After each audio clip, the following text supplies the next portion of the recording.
The Duke of Wexford discovered the maid's son hiding under his dining table on the afternoon of his most important luncheon of the year, clutching a single saffron roll and a curl of cheese the boy had not dared to ask for. The reaction of 14 county peers was a long-held breath. The reaction of the Duke himself, when he lifted the corner of the linen and saw the small, grave face looking back at him, was the thing the county would not stop telling for the rest of the year. It was not a shock of anger. It was a shock of an altogether different kind. To understand its shape, you must first understand the table at which it began. The Duke of Wexford had given a luncheon for 14 county peers on the last clear day of October, and the long mahogany table held more silver than the village curate had ever owned. A cold collation had been laid: pressed mutton in jelly, glazed capon, a pyramid of pears, 3 cheeses, and a tower of saffron-tinged rolls. Mrs. Linton had baked since dawn. The Marquis of Brentley was speaking. Lord Crews listened with the stillness that meant he was not listening at all. A clock counted out the half-hour, and Adrian, the Duke, who was meant to be hearing his most important guest on the Yorkshire vote, leaned his cheek a fraction toward the linen and heard, quite distinctly, the sound of a small body breathing under his own table. He did not move at once. He let the Marquis finish a sentence about the reform petition. He took a quiet sip of his hock. He set down his glass. Then he lifted the corner of the damask cloth on the side that fell to the floor at his own seat, and he looked beneath the table where, by every right and every long house rule, no one ought to have been. A small boy looked back at him. He was perhaps 6. Clean, fair hair brushed flat with water, a face the colour of new milk, and large, round brown eyes, with the still attention of a creature not yet decided whether it has been seen. He wore a dark blue jacket with a carefully mended elbow patch, and breeches that had once belonged to someone larger. He knelt on the polished oak floor, with one hand pressed flat against the leg of the Duke's chair.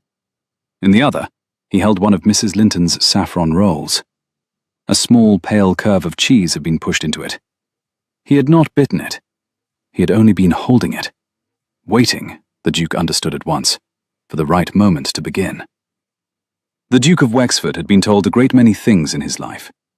He had been told, at 6, that his name was older than the throne, and that he was not to weep in the corridor where the footman could hear.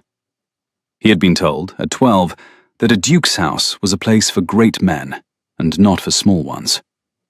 He had been told, at 24, that his father's last hours had been spent counting the silver. He had not been told what to do when, under his own table, on a day when the future of the Yorkshire vote rested on his manners, he found a child with stolen leftovers in one small fist. He lowered the cloth gently and sat up. His thumb pressed once against the signet ring on his left hand, the way it had always done when he did not yet know what he meant to do. Lord Crews, 2 seats down, said, "Wexford, you have gone quite pale. Is the mutton against you?" "The mutton," said the Duke, in a voice no one in the room could have read, "is admirable." He stood. He set his napkin beside his glass with the careful slowness of a man arranging a piece of evidence. The footman at the sideboard began to come forward, mistaking the gesture for a signal. He lifted one finger, and they stopped where they were. "Mrs. Linton," he said, to the housekeeper, who had stepped in at the door at the small change in the air. "Will you bring me a chair, please? A child's chair, if there is one to be had. The carved oak from the morning room will do." Mrs. Linton stood quite still. She was a woman who had served 3 dukes in this house, and who was not, in the ordinary way, ever surprised. "Your Grace," she said. "And a place setting," said the Duke. "Small plate, small cup, and the little silver spoon and fork from the nursery cabinet, if Mrs. Whitford has kept them polished." There was a silence at the table, the like of which the south dining room had not heard in a generation. The Marquis of Brentley set down his glass slowly. Lord Crews leaned back in his chair and smiled, the long, thin smile of a man who has just been handed a weapon he had not expected to need. "Wexford," said Lord Crews, "what on earth are you about?" The Duke did not answer him.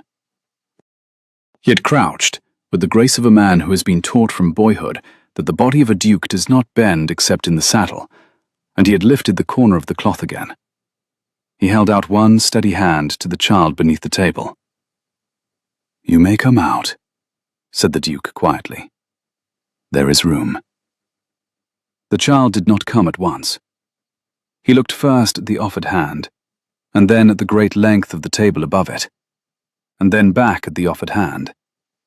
And then, very carefully, he set the roll down on the polished floor between his knees, as if to free himself from any imputation of theft. Then he put his small fingers into the duke's. The Duke of Wexford had held the hands of dowagers, and the hands of his late mother, and the hand of his father at the last hour. He had not, in any year of his life that he could number, held a child's hand. The fingers were cool and very thin, and did not grip. They only rested there, as if the child were testing whether the bridge would hold. The boy came out. He stood up beside the Duke's chair, 6 years old and perfectly clean and perfectly silent, holding the cheese-laden roll in his free hand and not eating it. The 14 peers of the county of York looked at him. He looked back at none of them. He looked, very quietly, at the polished toe of his own small boot. Mrs. Linton arrived with the morning-room chair. Behind her, in a working gown of dark plum and a white apron tied so quickly that the bow was crooked, was a woman the Duke had not yet learned to look at properly. She was the new under-housemaid, taken on at Michaelmas, Mrs. Sarah Whitford, by the housekeeper's book. He had passed her once on the back stairs and once in the corridor. On both occasions, she had stood aside, with her face turned to the wall. He noticed her now, because she had put one hand flat against the doorframe to keep herself upright, and a worn locket chain glinted there at her collar, and her face had gone very pale. "Your Grace," she said, and the word was a curtsy done with the voice. "I beg you. He is mine. He is mine, and the fault is entirely mine, and I—" "Mrs. Whitford," said the Duke. He had spoken the name once, only once that he could remember. She startled at it, as if she had forgotten she still had one. "Will you come in, please, and sit by him? He is not in any trouble. Neither are you." She did not move. The kitchen behind her had gone so still that even the great kettle on its hook had stopped making the small ticking sound it made when it cooled. Lord Cruz leaned forward and said, in the bright, social tone in which he could ruin any reputation in 3 sentences, "Wexford, my dear fellow, you cannot mean to seat the boy. The boy is a servant's child found stealing under your dining table. Surely the matter is for the housekeeper, and surely we may now return to the question of whether the reform petition—" "The boy," said the Duke, in a voice the room had not yet heard from him, "is a guest of this house. He has not eaten. The mutton is admirable. The pears are very fine. Mrs. Linton, the chair, please. Mrs. Whitford, beside him." He did not raise his voice. He had not, in fact, ever needed to. He had learned, at the age of 12, in the long, cold corridor of this house, that a Duke of Wexford could end most arguments by lowering his voice rather than by lifting it. The chair was brought. The setting was laid. The boy was lifted into the seat by Mrs. Linton, whose hands trembled and did not betray her. Mrs. Whitford came forward at last and sat, not beside her son, because that was a place for a guest of higher rank, but on the chair set for her at the lower bend of the table, one place removed, where the children of country gentry sat at a parish dinner. She kept her hand against the locket at her throat. She did not look at the Duke. The Duke asked the boy his name. "Thomas Whitford," said the boy. The Duke gave the name back unaltered, and observed that Thomas had been hiding under his table for some time. Thomas considered this gravely, and said, "Since the bell. The first bell, when the carriages had come in. He had heard the gentleman coming.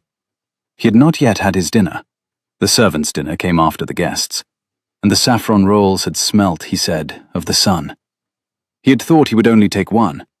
Then the doors had opened, the kitchen was busy, and so he had gone under the table, because it was the only door that was not watched." "The cheese," Thomas explained, looking at it in his hand as if he had forgotten it was there. He had taken from the salver after the gentleman was seated. He had crawled. He was very sorry. He should not have. He had known he should not have. His mother had told him 10 times that the table was not for him when there were great gentlemen. The Duke asked, gently, why he had not gone up to the kitchen and asked Mrs. Linton for a roll. Thomas, 6 years old, looked at him with the small, clear eyes of a child who had learned a rule he was certain a duke would now confirm. Because servants' children are not to ask for food when there are guests in the house, sir, my mother said, and the housekeeper said, and the under-butler said. It is the rule, sir. He paused. I am very sorry I broke it under the table. I will not break it again. In the great south dining room of Wexford Hall, surrounded by 14 peers of the county of York, on the day on which the future of the Yorkshire vote was meant to turn upon the question of the reform petition, the Duke of Wexford pressed his thumb against the signet ring on his left hand, exactly once, and felt, somewhere very low in his chest, in a place he had been told at the age of 6 did not exist, a thing that was neither fury nor pity, but something altogether new, which had decided, in the half-second between the cheese and the rule, to take up residence in his life. Thomas, he said, will you eat your roll now? Slowly, with the cheese, and I will eat mine. And then, when we have both finished, we will discuss what is to be done about the rule. Thomas Whitford, 6 years old, looked at the Duke of Wexford. Then he looked at his mother. Then he looked at the roll in his hand. Then, with the great courteous slowness of a small boy who had been waiting since the first bell, he lifted it to his mouth and took a careful bite. The 14 peers of the county of York said nothing at all. Lord Crews was smiling. Mrs. Linton had set one hand against the door jamb. Mrs. Whitford was not weeping. She had folded her hands together in her lap, very tightly, and she was looking at the spoon beside her son's plate, and the locket at her throat rose and fell with a small, careful rhythm that was not quite breath. Outside, in the long October garden, the last leaves of the limes were turning. A clock in the corner of the dining room counted out 3/4 of the hour, and the Duke of Wexford, who had not been able to forgive his father for 13 years, picked up a saffron roll from his own plate and broke it open, and held one half across the table to a small boy who had not yet learned how to ask. It was a great deal further back than 13 years, of course, that the rule had been laid down. He was 6 himself. He had been a wiry, restless boy with sandy hair and a habit of vanishing from his nursery to the kitchens, because the kitchens were warm, and Mrs. Linton's mother had been the cook in those days, and had let him sit on the table with a mug of milk and a corner of bread. He had loved her with the unstudied seriousness of a small boy who had not been told there were places he was not to love. The kitchen smelt of bread and damp wool drying by the stove. He had liked, very particularly, the way the cook hummed when rolling out pastry, and did not know she was being heard. He had been pulled out of that kitchen by his father on a Wednesday afternoon in late spring. The 7th Duke of Wexford, 6 feet tall and very thin, with a long, pale face and the precise diction of a man who had read Latin to himself for 40 years, had stood in the doorway of the kitchen, and had not entered it. He had only lifted one gloved hand. The cook had set down her rolling pin. Davy, the stable boy, had got up so quickly his stool had fallen. "Adrian," his father had said, "come." He had come. He had thought, with the bright optimism of a 6-year-old, that they were going out to look at the new mayor. He had been led, instead, the long way through the back corridor and up the servants' stair and along the gallery to the library, which was a cold room he did not like, and his father had closed the door behind them and had set him on the leather chair by the empty grate, and had looked down at him for a long moment without speaking. Then his father had said, "A duke's house is for great men, Adrian, not for small ones." He had not understood at first what was meant. He had nodded. He had said, "Yes, sir." His father had said, "You will not go to the kitchen again. You will not sit on the table. You will not take milk from the cook's hand. You are the heir to this house. You belong in the rooms where this house is governed, and not in the rooms where this house is fed." He had not wept. He had been told that morning by his nurse, and twice before by his mother, that the 7th Duke of Wexford did not care for tears in the corridors where the footmen could hear. He had only, after a long pause, asked one question, because he had been a careful child even then. "But, Papa," he had said, "if I do not go to the kitchen, when shall I see Mrs. Linton?" His father had looked at him for a long moment. Then he had said, "You will not see Mrs. Linton. Mrs. Linton is at her work. She does not require your company, and you do not require hers. She is paid to do her work, Adrian. That is not the same thing as love." He had been 6. He had only understood that the warm, low kitchen had been folded up and put away, and that the gallery and the library and the long, cold corridor were now the rooms in which his life would be conducted.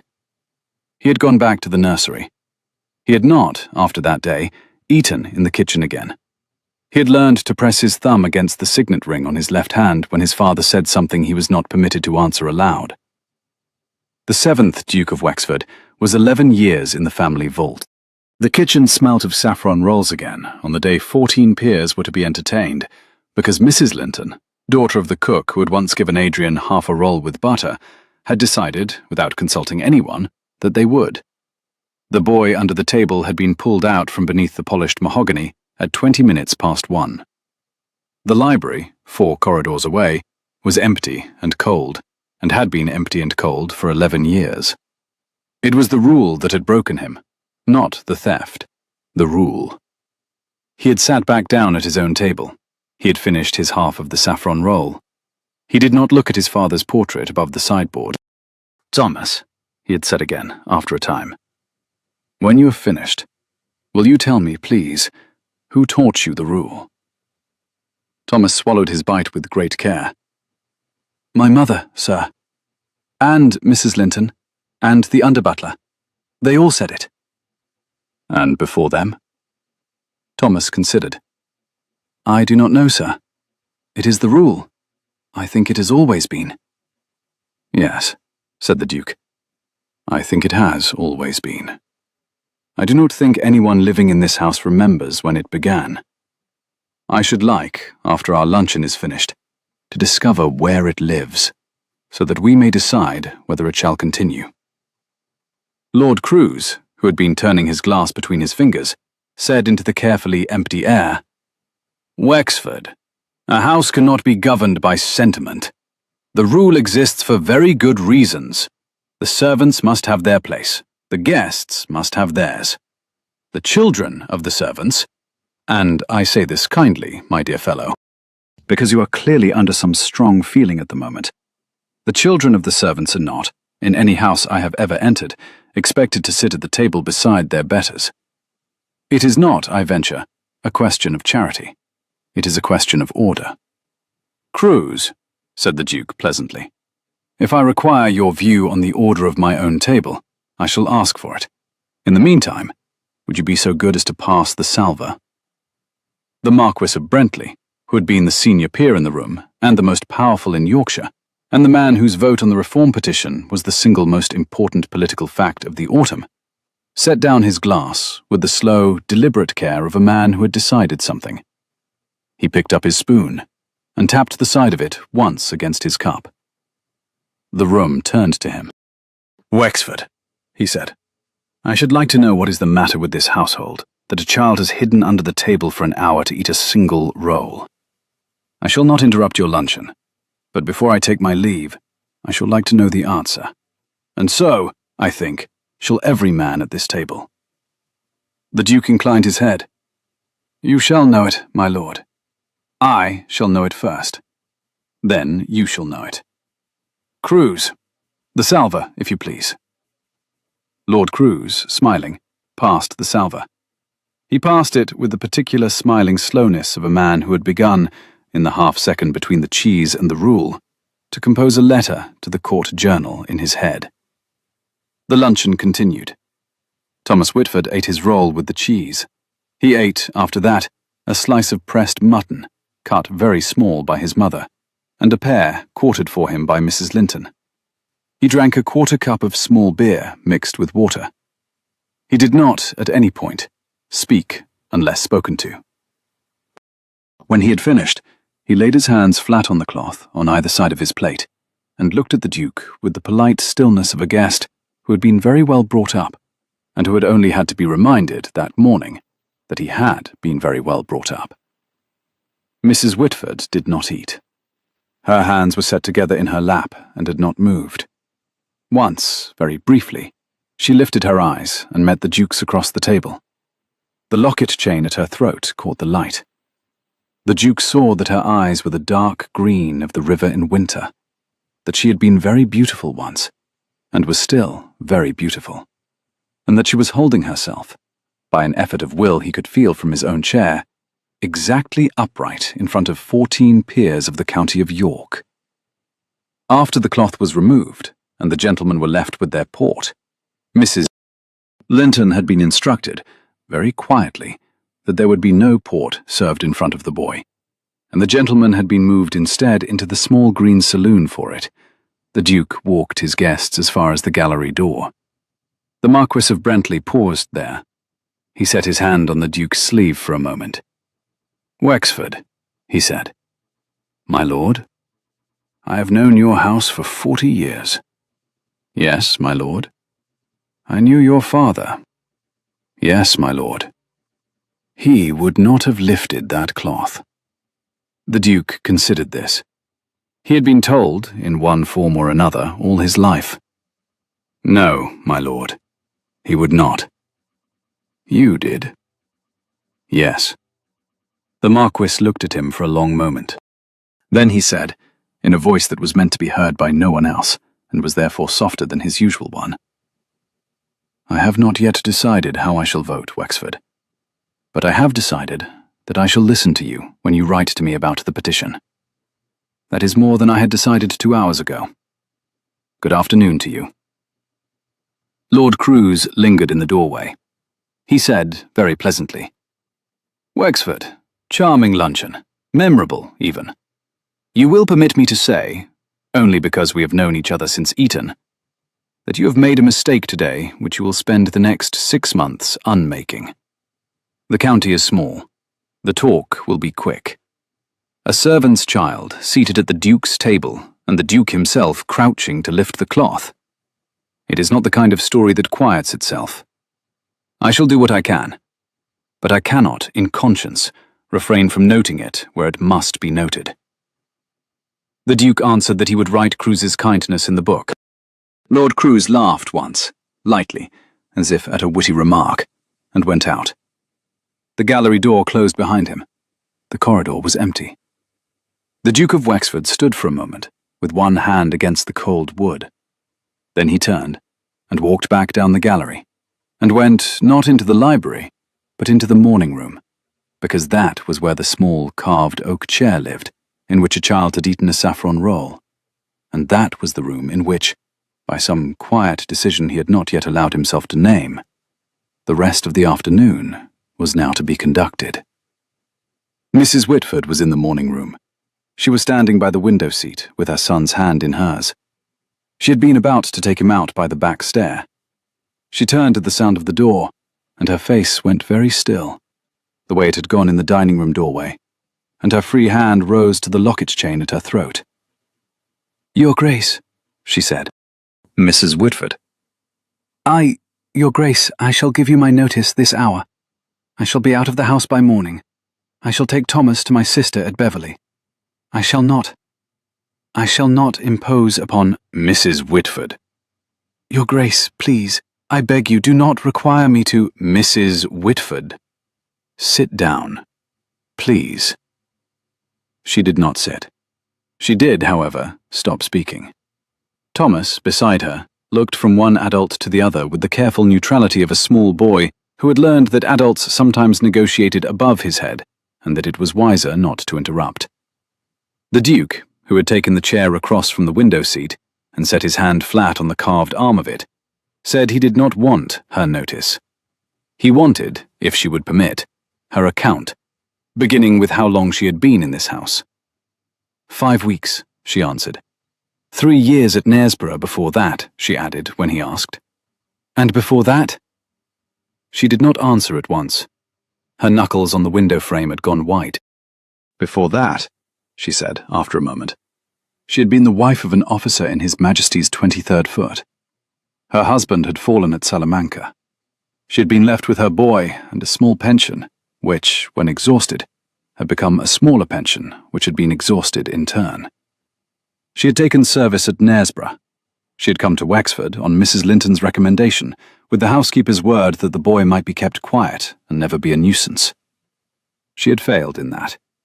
She was very deeply ashamed. She would be gone by morning. He asked her husband's name. She looked at him. The locket chain glinted again. Captain James Whitford, she said. 23rd Foot. He had fallen on the 2nd day at Salamanca, in the action by the Lesser Arapalet. The Duke of Wexford was a man who had been schooled, since the age of 12, in the management of his face. He managed it now.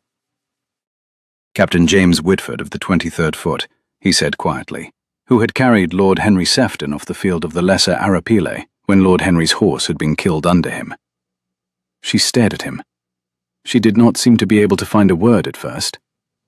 Lord Henry, she repeated.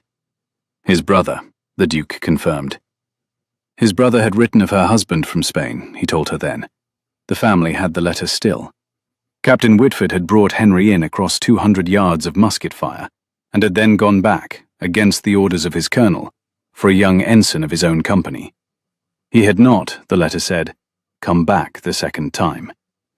The letter was in the cabinet behind her. His mother had had it framed in plain oak. His brother had carried it back from Spain himself when he came home invalided in the autumn of that year, and had not, in 11 years, lost it. She had set her hand against the window seat now, and had sat down upon it, not by decision, but because her knees had decided for her. Thomas climbed up beside her at once, and put his small hand against her sleeve, and did not say anything. Outside the window, the long, pale October light fell across the lawn, and a single late thrush sang once, and was silent. I did not know, she said very quietly. He never wrote of it. He wrote that he had carried out an officer. He did not say which one. He was not a man who... No, said the Duke. I imagine he was not. The thanks of the family are owed you, Mrs. Whitford, and have been for 11 years. They have never been paid. They will be paid now. Your Grace, Mrs. Whitford. He leaned forward. He had set both hands now on the arms of the chair. You shall not give me your notice this hour. You shall not take Thomas to your sister at Beverley. You shall, if you will permit me, take this afternoon to rest, and tomorrow morning, after breakfast, you shall come into the morning room and sit with me by this window seat, and we shall discuss, quietly between us, the matter of the rule. The rule under which your son did not feel he could ask Mrs. Linton for a role. That rule does not, I think, deserve to live in this house any longer. It will be, by your leave, taken out and shot. She made a small sound that was not quite a laugh and not quite a sob. Thomas, who had been listening with the great attention of a small boy who suspected he had been the subject of a great many sentences he had not entirely followed, lifted his face to his mother's, and said, in a clear, small voice, Mamma, has the Duke given me leave to ask for a role now? Thomas Whitford, said his mother, and her voice was nearly steady. The Duke has given you leave to ask for a role now. Then, said Thomas, with the great considered solemnity of his 6 years, I should like to thank His Grace. Sir, thank you. The Duke of Wexford bowed his head, gravely, as he had bowed it to dowagers and to bishops and to the Lord Chancellor of England, and said, Master Whitford, the thanks are mine. He stood. He went to the door of the morning room. He paused there, with his hand on the brass handle, and turned back. Mrs. Whitford. Your Grace? The locket at your throat. May I ask what is in it? She lifted one hand to it. Her fingers closed around it once, gently, as if to be sure it was still there. A lock of my husband's hair, Your Grace, and a small slip of paper on which he wrote my name. Nothing more. Thank you, said the Duke. I had wondered. Good afternoon to you both. Until tomorrow. He went out. The morning room door clicked quietly behind him. Mrs. Sarah Whitford sat on the window seat with her son in her lap and looked at the long October light on the lawn and did not weep. Thomas, after a moment, asked her if there was, perhaps, another saffron roll. There was. Mrs. Linton brought one in herself, on a small plate with butter, and said only, in passing, His Grace has asked me to tell Mrs. Whitford that there is to be tea in the morning room at 4, 2 cups, and milk for the boy. The corridor outside the morning room was empty and very long, and was, for the first time in 11 years, beginning to be warm. The talk was quick, as Lord Crewe had said it would be. By morning, the gossip had crossed 3 parishes. By afternoon, a letter had reached the Court Journal in London, and a small, unsigned paragraph appeared the following week under the heading, A Yorkshire Curiosity. It spoke of a great house in the north, in which the master had recently been seen to seat a servant's child at his own dining table during a luncheon for 14 peers, and remarked that the boy's mother was a young widow of uncommon comeliness, taken into service at Michaelmas. No names were given. None were needed. Every reader in the 3 ridings set down the paper and said, Wexford. The Duke had expected it. He had passed Lord Crewe in the carriage drive on the morning after the luncheon, and Lord Crewe had inclined his head with the particular civility of a man who had already written the letter, and the Duke had inclined his head in return. What the Duke had not expected was that his aunt, the Dowager Duchess of Wexford, 73 years old and resident these 11 years in the Dower House at Stamfield, would receive the Court Journal by the same Wednesday post, read it before her tea, order her carriage before her tea was cool, and arrive at the front door of Wexford Hall at 11:30 on the Thursday morning, with her cane already in her hand. She was a small woman. She had the same long, pale face as her late brother, and the same precise diction, and the same habit of pressing her thumb against her own signet ring when she was about to deliver a verdict she had been polishing in private. She was the only living person in the world who could speak to the Duke of Wexford in the tone in which he had been spoken to at the age of 6. She used it now. Adrian, she said, in the gallery, before she had even untied her bonnet, I should like to see you in the library, at once, and I should like to see you alone. Aunt Imogen, said the Duke. At once, Adrian. He took her into the library. He set her in the great leather chair by the fire, the same chair on which he himself had been set, aged 6, by his father, and he stood by the mantelpiece, and he waited. She did not sit at first. She walked the length of the library twice, with her cane held lightly in her hand. She did not look at him. She was choosing her opening, as she had chosen them for 60 years. She had read the paragraph, she told him, before her tea, and had ordered her carriage before the tea was cool. There was no name in it. There did not need to be. Crewe had written it, she said, with the precise spite of a small man who had been spoken to without sufficient civility on the Tuesday, and whose vote had not been, in his estimation, sufficiently courted. Crewe she had known since he was 8. She had no illusions about him. That, she added, was not the question. He asked what the question was. She turned then, and looked at him for the first time. Her eyes were the very grey eyes his father had had, and said it plainly. The question was whether he had done a great kindness on Tuesday afternoon, or a great folly. And the question after that, which she would not spare him because she was too old and too fond of him to do so, was whether he had begun to do a thing which had not been done in this house since his father was a young man, and which, on the last occasion it had been done, had ended in scandal and in 2 ruined lives. He said it for her very quietly. She meant his Uncle Frederick. She meant Frederick, who in 1791 had taken into his protection a young widow of his late steward, who by 1793 had married her without his father's consent, and who by 1795 was gone in a hunting accident the magistrate of the day had refused to call by its proper name. Frederick, she said, was the reason the late 7th Duke had closed the kitchen door to him when he was 6. His father had not been talking about size.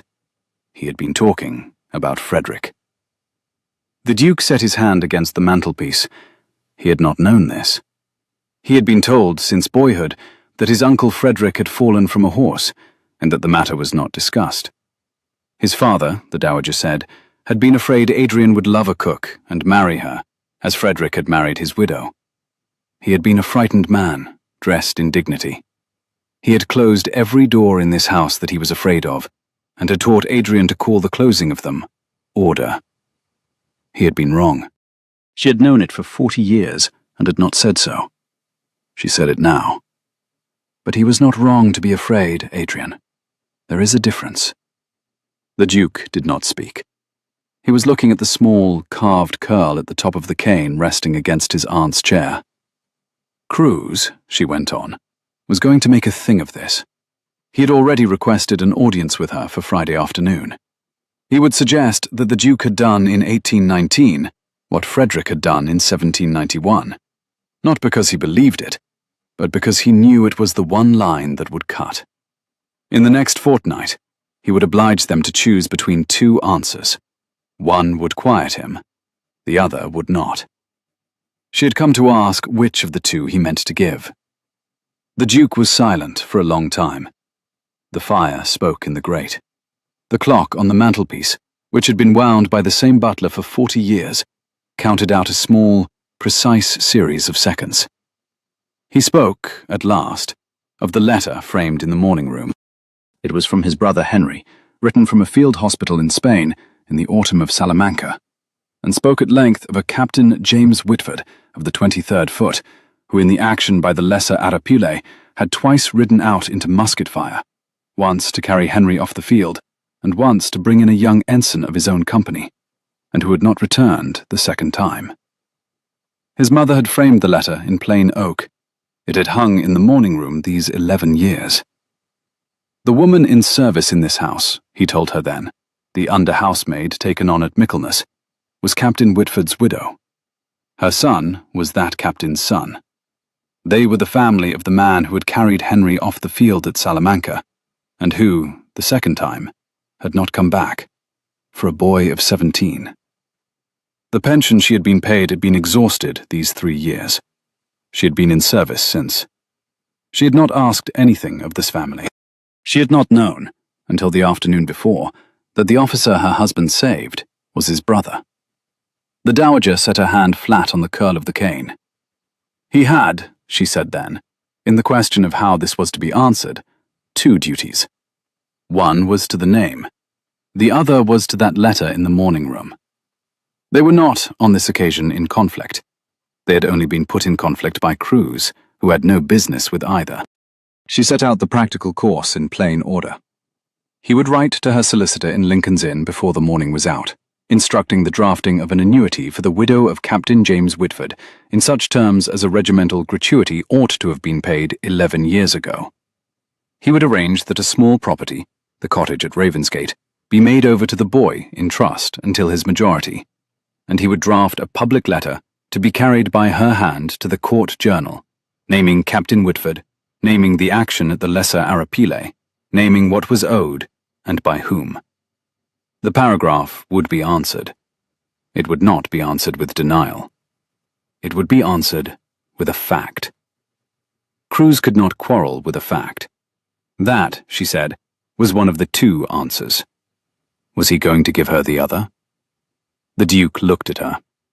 He had pressed his thumb once against the signet ring on his left hand, and then, with deliberation, had not pressed it a second time. Not today, he said. Not until he had spent more than one afternoon in her company.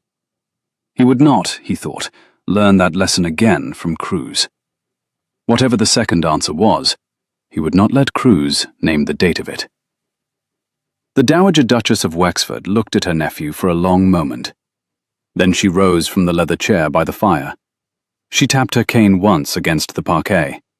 She crossed to him and reached up, for she was a small woman and he was a tall man, and laid the back of her gloved hand for a moment against his cheek. "That," she said, "is a better answer than your father would have given at your age. It is a better answer, in fact, than your father gave at any age. Have my chair brought to the morning room, Adrian. I should like to take tea with Mrs. Whitford and the boy at 4. You will not be present. I shall manage them myself." "Yes, Aunt." "And, Adrian." "Aunt, you will not, on any account, allow yourself to be alone with Mrs. Whitford until I have had my tea. Whatever you think of her, you think it with my permission first. That is not a small instruction. That is the only instruction I shall give you on this matter. Are we understood?" "We are understood, Aunt." "Good. Send for my solicitor. Send for Cruz, for Friday, not Saturday. And ring for tea. I have, on the whole, had a very tiring morning." She went out of the library with her cane tapping precisely on the parquet, and the Duke of Wexford stood for some minutes by the mantelpiece looking into the fire, and he did not, in those minutes, press his thumb against the signet ring on his left hand, even once. The tea was taken at 4 in the morning room. Mrs. Whitford had been advised by Mrs. Linton that the Dowager Duchess did not bite, she only looked as though she did, and that the correct manner of receiving her was to curtsy once, to remain standing until she gave permission to sit, and on no account to call her Your Grace more than 3 times in any single sentence.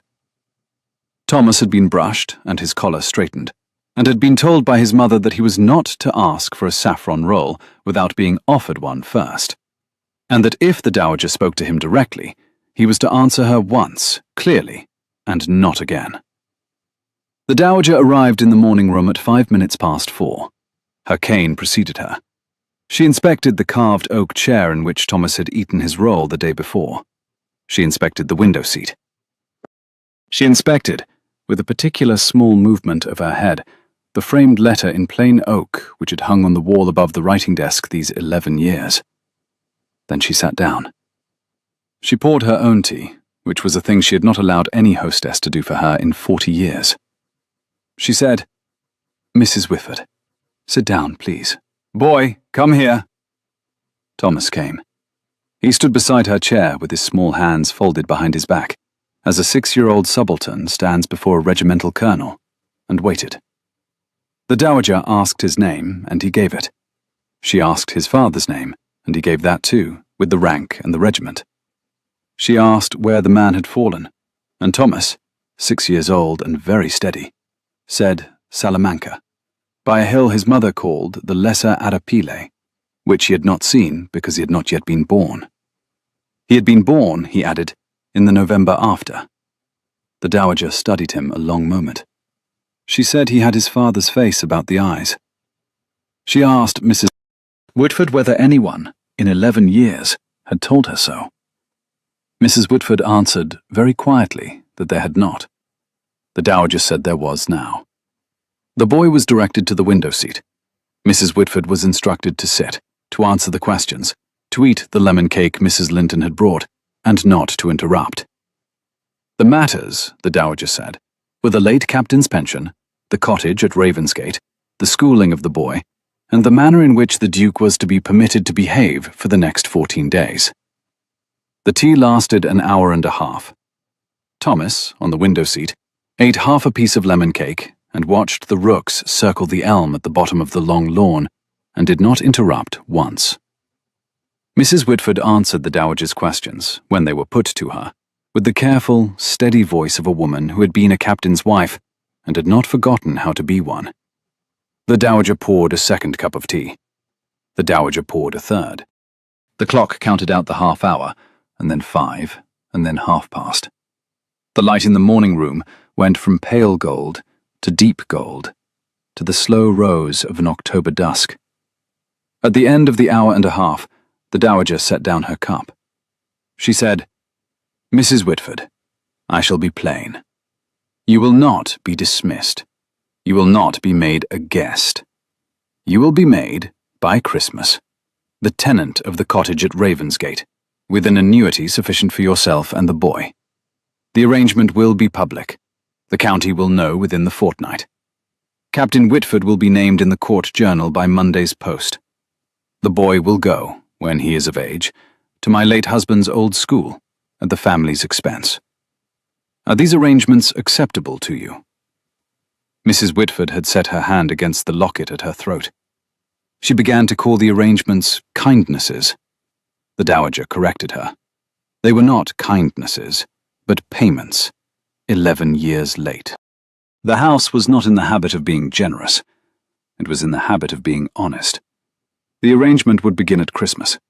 Until then, Mrs. Whitford would remain in her present capacity, with the single difference that she would dine in the housekeeper's room, and her son would take his meals with her.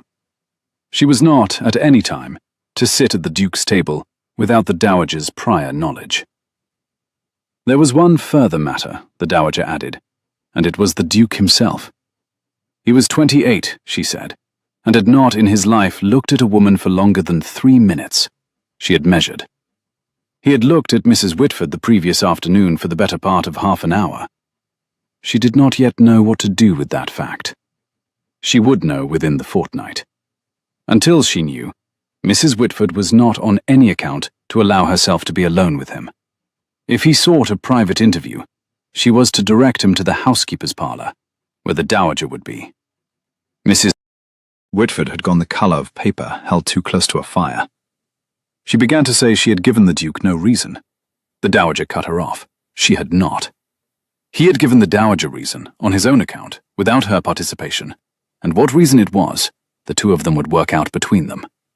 Mrs. Whitford would not be required to manage him.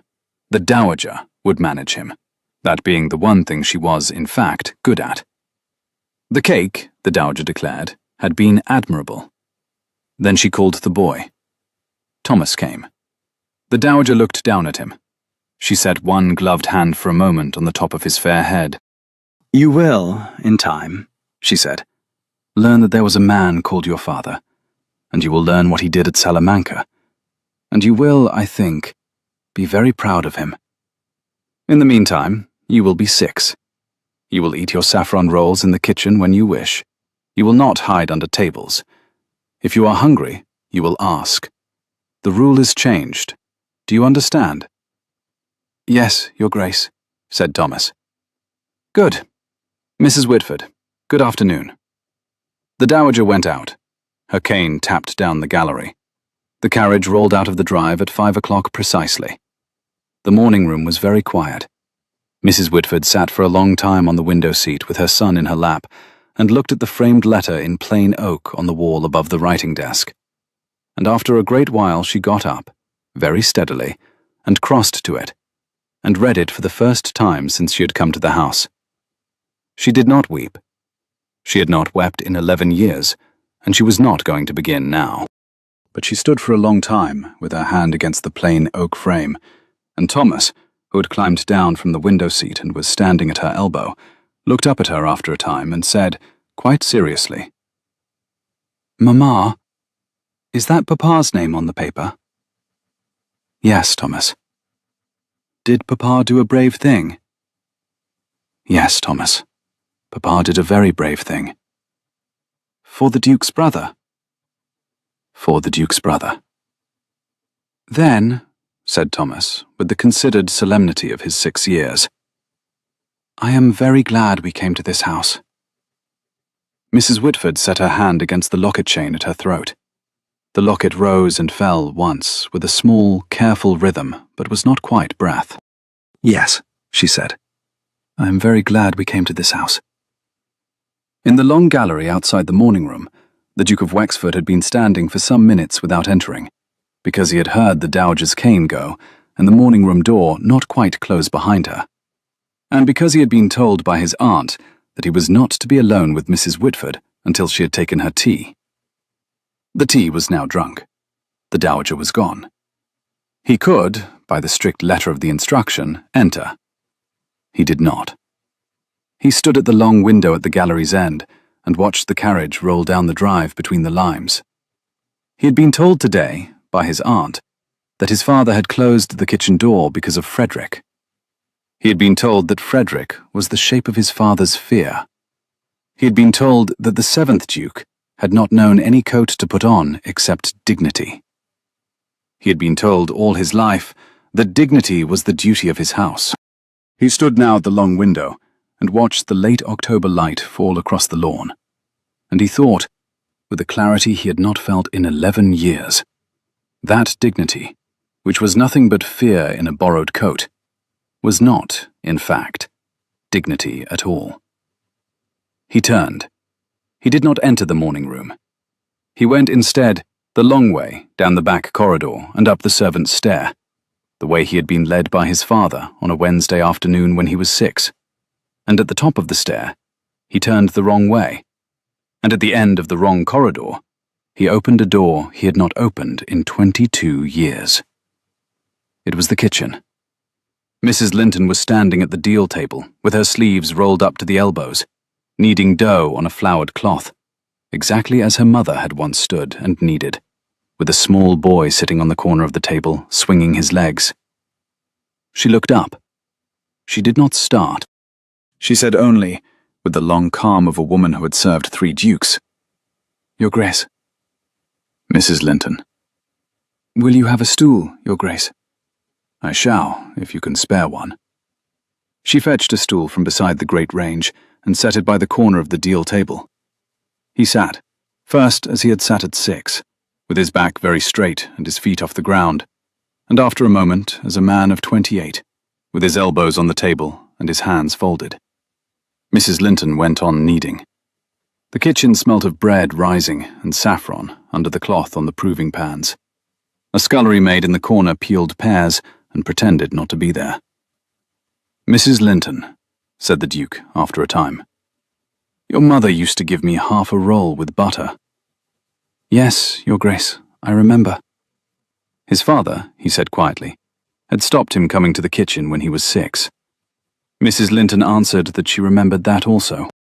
He asked then, with the small, careful diffidence of a boy returning after a long banishment, whether he might have half a roll with butter, if it were not too great an imposition. Mrs. Linton, who had served 3 dukes in this house, and who had not, in any year of her service, been seen by any member of the family to weep, told him very plainly that there was no imposition, and that she would be most particularly glad. She wiped her hands, lifted the cover from the proving pan, tore a saffron roll in half, set it on the plain blue plate with a curl of butter, and set the plate down on the corner of the deal table, on the same square inch of pine on which her mother had set the same plate 22 years ago. She stood opposite, with her hands folded into her apron. "It is a good batch, Your Grace." He ate it slowly. He ate it as Thomas had eaten his, carefully, gravely, without speaking. When he had finished, he set down the plate and told Mrs. Linton the rules were changed. The rule that servants' children were not to ask for food when there were guests. The rule that the master did not enter the kitchen. All of them. He would expect to find Thomas in this kitchen at any hour he liked, eating any roll he liked, addressed by the staff as he and Henry had been addressed in the years when Mrs. Linton's mother had kept the kitchen. Mrs. Linton said only that they were understood. It was, he added then, a very good batch. Mrs. Linton answered, with the small, dry pride of 40 years at a deal table, that she knew. He stood. He laid the plate gently on the deal table. He went down the back corridor and up the gallery into his own library, and he wrote, by his own hand, before the gong went for dinner, a letter to the family solicitor in Lincoln's Inn, instructing the drafting of an annuity for Mrs. Sarah Whitford, and a deed of trust for the cottage at Ravensgate. He also wrote a letter to the Court Journal, naming Captain Whitford, naming the action at the Lesser Arapile, naming what was owed. He sealed it with the signet ring against the warm wax. He sent it down to the post by the under-butler before the gong rang for the soup. He did not, that evening, go into the morning room. He had been instructed by his aunt not to. He kept the instruction. But before he went up to bed, he wrote one further line on a sheet of his own paper, and he folded it small, and he gave it to Mrs. Linton, who knew where it was to go. It said only, "Mrs. Whitford, I am very glad you came to this house. W." Mrs. Linton delivered it at 10:30 that night, to the small, clean room at the top of the back stair, where Mrs. Whitford slept in a narrow bed, and Thomas slept on a truckle beside her. Mrs. Whitford read it by the candle. She did not weep. She folded the paper very small and put it into the locket at her throat beside the lock of her husband's hair and the slip of paper with her name in his writing. And she closed the locket, pressed it once against her collar, and stood for some time at the window, looking out across the long lawn to the limes.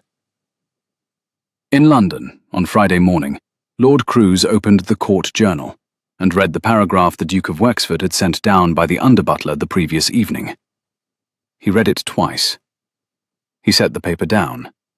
He smiled, the long, thin smile of a man who had been outmaneuvered by a fact and who had decided to maneuver by a different route. He rang for his man. He ordered the carriage for 2.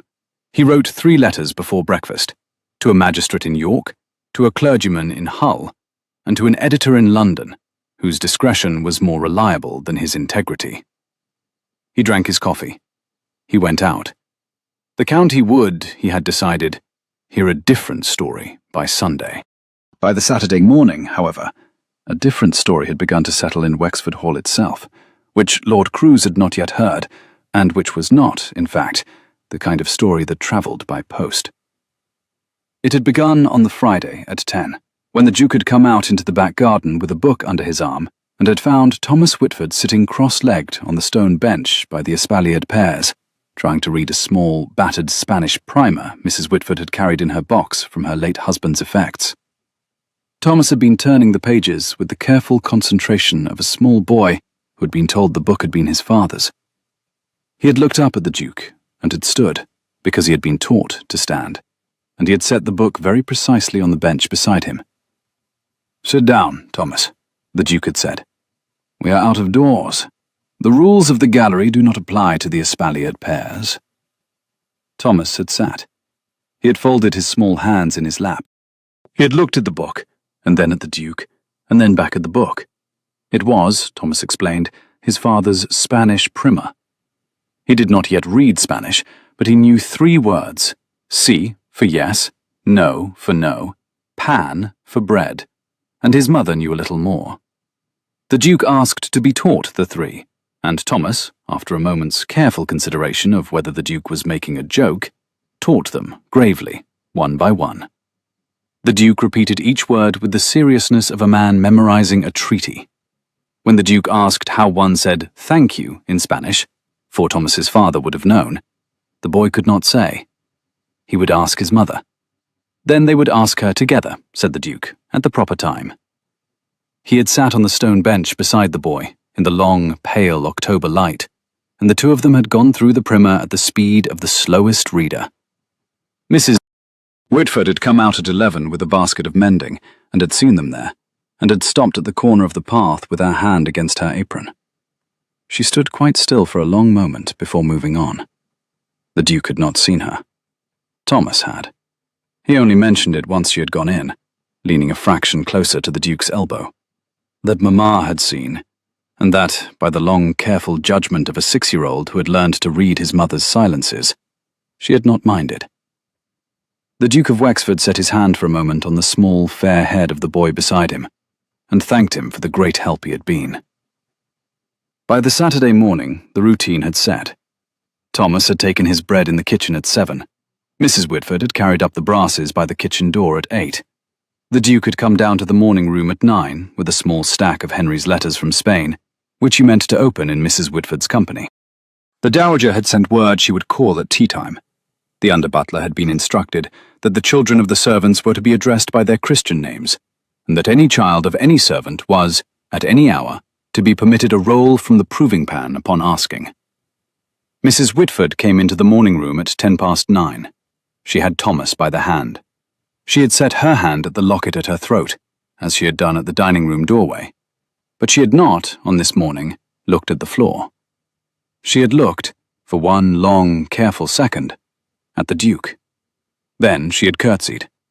Then she had sat, when he had set out the chair for her, in the carved oak chair by the window seat. Thomas had climbed up on the window seat beside her without being asked, and had folded his small hands in his lap, and had watched the rooks circling the elm at the bottom of the lawn. "Mrs. Whitford," said the Duke. "Your Grace. I have a number of my brother's letters here. They are from Spain, from the year of Salamanca and the year after. They mention Captain Whitford by name in 7 of them, I have counted. I have not read them in 11 years.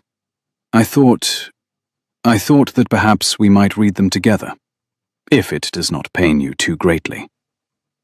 She did not answer at once. Her hand had risen to the locket chain and had closed around it. She said, "Your Grace, it will pain me, but I should be very greatly obliged to read them. I have not heard my husband's name spoken aloud in this room, or in any room since I came north.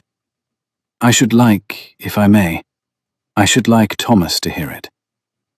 "Then he shall." He had read them aloud. The first, from the 3rd of August in the year of Salamanca, spoke of the heat and the dust and the men of the company, and at the end Henry had written, "We have a Captain Whitford in the 23rd Foot, who is, by general agreement, the finest officer of his line. He has been kind to me, as a younger brother would have been, and asks always after Adrian, of whose existence I have foolishly informed him at some length." Mrs. Whitford had set her hand on Thomas's small knee. Thomas had not moved. The Duke had read on. They had read 3 more after tea. In the 5th, written in the November after the Lesser Arapile, Henry had described being invalided home with a packet to be given by his own hand to Mrs. James Whitford. Such effects of the late captain as the regiment had gathered, including the small Spanish primer the captain had been particularly fond of. It had been intended, Henry wrote, for the boy whom the captain spoke of throughout the night before the action, whom he had never seen, and whom he had hoped to see in the spring of next year if the regiment were brought home. Thomas had set his hand on the page over the word boy very carefully, without speaking, and had not lifted it for some time. The Duke had folded the letter. He had set it down. He had looked across the carved oak table at Mrs. Whitford and had said, in a voice that was not, for him, entirely steady, "I did not know my brother had carried the primer himself. I have it now. I have had it now for 6 days." "You did not know, Your Grace, that it was in the box of effects?" "My mother kept the box closed. She gave it to me with the rest of her papers when she died, 4 years ago. I had not opened it. I opened it this morning, before I came down. The primer is upstairs in my study. Thomas, when we have finished reading my brother's letters, I think we shall go and fetch it. The one you have been carrying has lost the binding. The one upstairs has been kept in tissue. It is the same primer. Your father gave each of you a copy, in a sense. You have been reading the one he carried with him every day. The one upstairs is the one he set aside for you." Thomas had looked up at his mother. He had said, in a very small voice that did not break because he had been taught not to let it break, "Mama?" "Yes, Thomas?" "There are 2 books." "Yes, Thomas. One for me and one Papa kept." "Yes, Thomas." "Mama?" "Yes, Thomas." Thomas had set both small hands flat against the carved oak table and had bowed his head a moment in the small, grave fashion of a 6-year-old soldier at a regimental funeral. Then he had looked up. He had said, "Mama, I should like to read both books one day. With you." "You shall, Thomas." "And, sir, Your Grace, when I read the 2nd book, will you read it with us?" The Duke of Wexford, who had been told at the age of 6 that a duke's house was for great men and not for small ones, said simply, "I will read it with you both, Thomas. Every page, in any order, in any room of this house. Yes." After the reading, after Mrs. Linton's tea, after Thomas had gone away with Mrs. Linton to the kitchen to ask, on his own account and for the first time in his life, for a saffron roll, without being prompted. The Duke and Mrs. Whitford had remained in the morning room. Mrs. Whitford had been folding the small stack of red letters back into their ribbon. The Duke had been standing at the window, looking out across the long lawn. Neither had spoken for some minutes. He had said, at last, without turning, "Mrs. Whitford." "Your Grace." "I have not, in 11 years, opened my brother's box of letters, because I had been told, at the age of 6, that my father did not weep in the corridors where the footman could hear. I had carried that instruction further than my father had intended. I had not understood, until this week, how much further. I should like to thank you, very plainly, for being in this room while I opened it. I do not think I could have opened it alone." She had not answered for a moment. Then she had said, in the same careful, steady voice she had used to the Dowager, "Your Grace, it was no kindness of mine. I have not opened my husband's letters in 11 years either. I have read them this week because you were in the room. You should not, please, thank me for it. We have, I think, been of some small use to each other this morning." He had turned then. He had looked at her across the morning room, the river-green eyes, the dark plum gown that he had not, in the carriage drive, ever quite been able to stop noticing, the small, precise rise and fall of the locket chain. And he had said, "Mrs. Whitford." "Your Grace?" "I am, by my aunt's instruction, not to be alone with you. The instruction was given on Thursday afternoon. It is now Saturday morning. I have already been alone with you for 40 minutes. I shall, by way of obedience to my aunt, ring for Mrs. Linton. But before I ring, and only if it does not offend, I should like to say one thing that is not, I think, fit for Mrs. Linton's hearing." "Your Grace, I have looked at you, Mrs. Whitford, every day for 5 weeks without knowing your name. I have looked at you for 3 days now, knowing it. I have not, in 28 years, looked at any woman in the way I am, at this moment, unable to refrain from looking at you. I shall not oblige you to manage that statement. My aunt has reserved the management of it to herself. I say it now only so that you do not hear it from Cruse first, or from Sunday's Court Journal. You will hear it now, from me, in this room. That is all. I shall ring for Mrs. Linton." She had stood very still. She had not, this time, gone the colour of paper held too close to a fire. She had gone, instead, a colour that you had not before seen on her.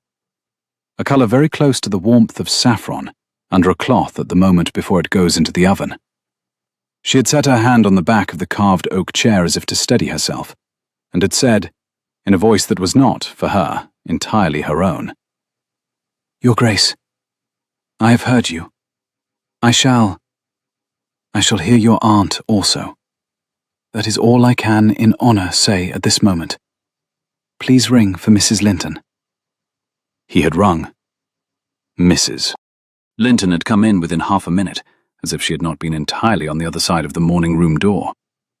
The conversation had gone on, for the Dowager's benefit, on the subject of the annuity and the cottage at Ravensgate, and the schooling that would be appropriate for a 6-year-old who had 3 Spanish words and a battered primer to his name.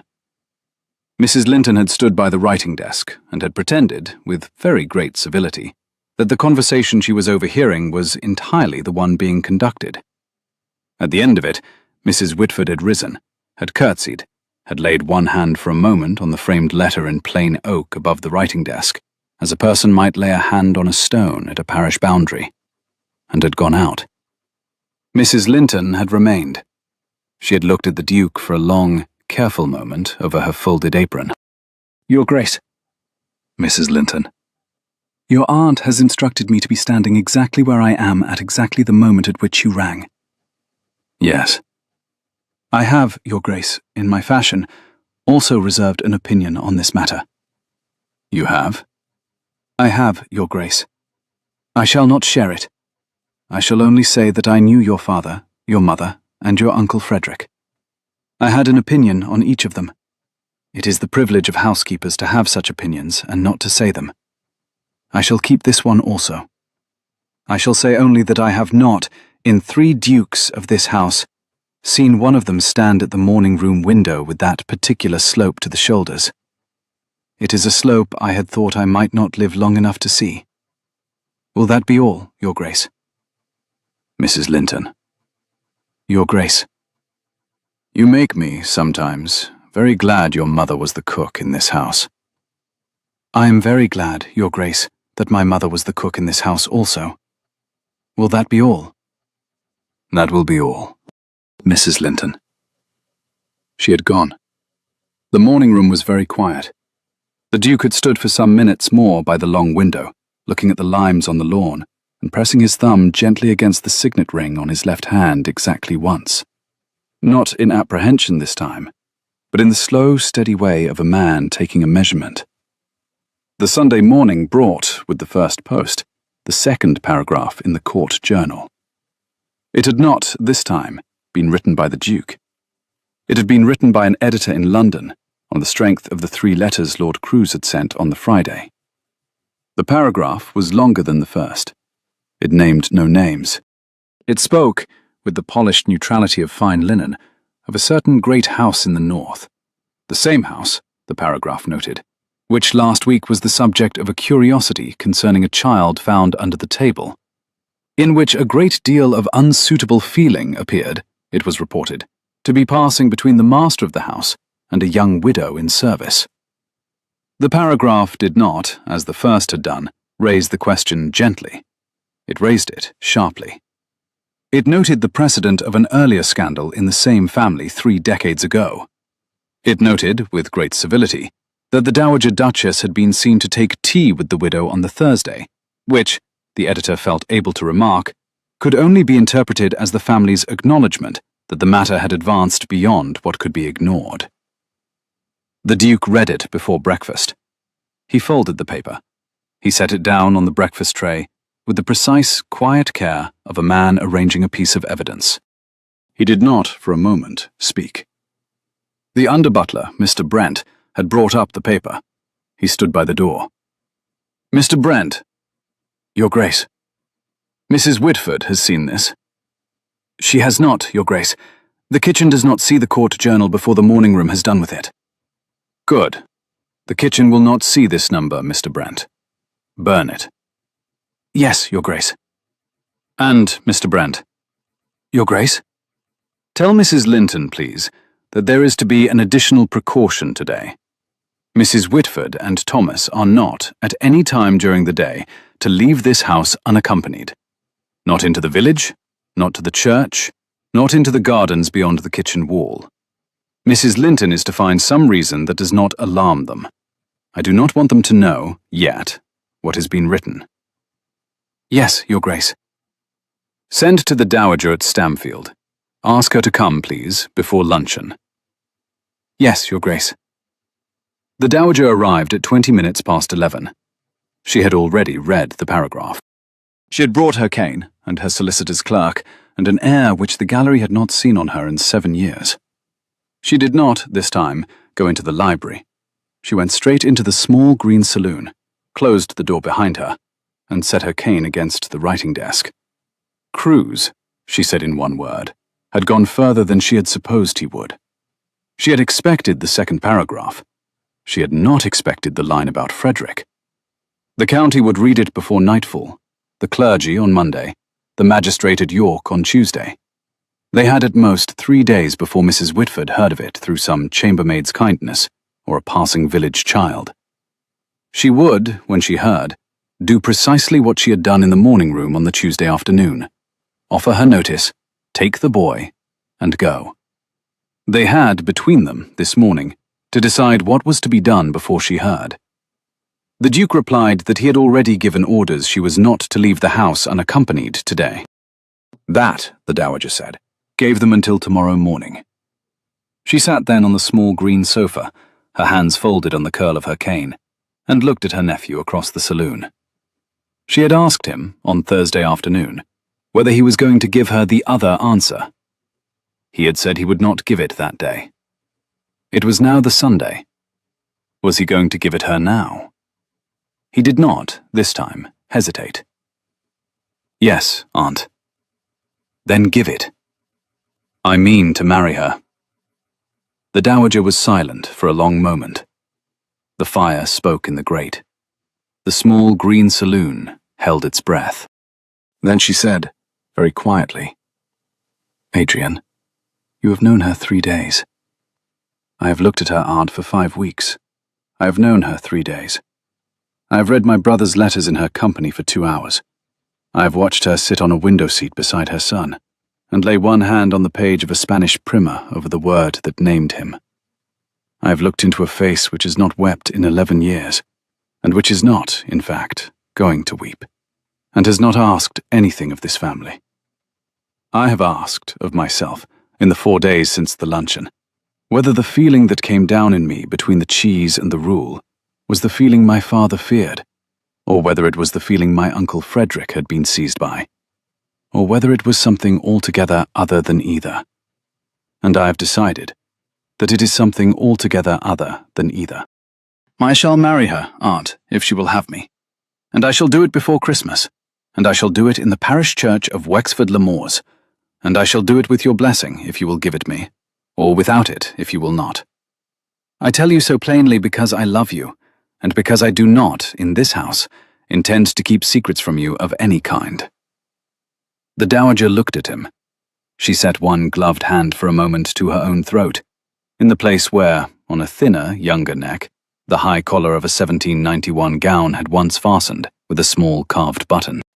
She said, after a long moment, Adrian. Aunt? You have your father's voice. Have I? You have it now. You have not, before today, ever used it in this room. He used it twice. Once when he asked your mother to marry him in the long gallery on the morning of the day before he proposed to her formally in the library. Once when he refused, in 1795, to let your Uncle Frederick's widow be cast out of the cottage at Ravensgate, after the magistrate had declined to call the fall by its proper name. He kept her in the cottage for the rest of her life. He sent her son to Eton at his own expense. He never spoke of either action. He did not allow the family to speak of it. He left, in the great closing of the kitchen and the library doors, a quietness in this house, which was not the dignity it pretended to be, but was, as I told you on Thursday, a frightened man's coat. You have, today, taken the coat off. You have done it, Adrian, in a way of which your father would, I think, have been very privately proud, although he would never have said so to your face. You have my blessing. You have my blessing without reservation. You shall not, on this occasion, do without it. Now. Aunt, there is the small matter of the lady. We do not yet know whether the lady will have you. No, Aunt, we do not. The conditions she set were 3. He was not to ask Mrs. Whitford until she had given him leave. He was not to be alone with her again until she had given him leave. And he was, before Tuesday, to draft a letter for London, naming Crews, naming the action at the Lesser Arapio, naming the cottage at Ravensgate and the trust attaching to it, and closing with the announcement of an engagement, provisional upon the lady's consent, between the Duke of Wexford and Mrs. Sarah Whitford. The lady would be told of the letter only after she had been asked, and only after the asking had gone well. He gave his assent to each condition in turn. There was, the dowager added, one further matter. He would find Mrs. Whitford on the back staircase. She had carried a basket of brasses past the door 3 minutes ago, and had not gone past the saloon since. She had, and it was the single thing the dowager could not prevent, overheard more of the conversation than was helpful. He was to go out and tell her that whatever she had overheard with the dowager's permission, that the dowager would see her in the small green saloon at 3, and that she was not to leave this house tonight, for any reason. Out he went. He went out. The dowager sat on the small green sofa with her hands folded on the curl of her cane, and looked into the fire, and smiled the very small smile of a woman who had not, in 73 years, been outmaneuvered by a Lord Cruise, and who was not now going to be. He found Mrs. Whitford in the corridor outside the saloon. She had set the basket of brasses on the small table by the wall, and was standing very still, with one hand against the doorframe of the linen cupboard. Her face had gone the colour of paper held too close to a fire. Her free hand had closed around the locket chain at her throat. She did not turn at the sound of the saloon door. She did not move. He spoke her name. She began to say she had not meant to overhear. He stopped her gently. He knew. He came to her then, not touching her, standing at a polite 3 feet, the distance the corridor allowed, and set his hand for a moment on the small carved knob of the linen cupboard beside her, as if to take a measurement of the wood. His aunt, he told her, had reserved the management of all this to herself. She would see Mrs. Whitford at 3 in the small green saloon. He had been instructed, and would now obey, to put his hand for a moment on her sleeve and tell her she was not to leave this house tonight, nor any night, for any reason. He would then oblige his aunt by not speaking another word until 3, at which point he would be downstairs waiting for whatever sentence she and the dowager had decided between them he was to receive. That, he said, was his entire share in this conversation. He set his hand, with great gentleness, on her sleeve. The dark plum wool was thin under his fingers. He could feel the warmth of her arm through it. "Not tonight," he repeated, low and steady. "Not any night, for any reason." He took his hand away. He did not look at her face. He bowed, very precisely, the bow he had given to her son in the morning room when Thomas had thanked him. He went down the gallery. He did not look back. Mrs. Whitford stood for a long time with her hand on the linen cupboard, and the locket chain at her throat rose and fell with a small, careful rhythm that was not quite breath. And after a great while, she picked up her basket of brasses and went down to the kitchen, because the brasses, by the standing rules of the house, were waited for.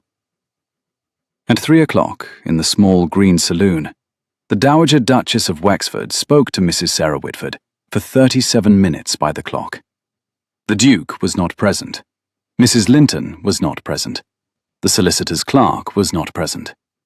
The conversation was not, in any account known to this house, ever afterwards repeated by either party. What is known is this. Mrs. Whitford came out of the saloon at 23 minutes to 4. Her eyes were red, but not weeping.